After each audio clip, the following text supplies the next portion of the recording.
Welcome back to our video. In this video, I am going to be cleaning out my dining room.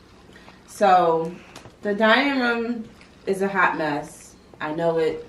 Yeah, let's just come on in and clean. So, the first thing I'm going to do is show you guys this junk closet. I'm kind of embarrassed to even show you this, but I'm quite sure everyone has a junk closet or a junk drawer or a junky room somewhere in their house.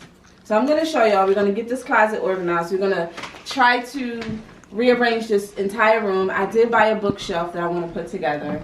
I'm also want to create more of a workstation for my kids while they're going to be home for the next several weeks. So let's get started. But first, let's check out this junk closet.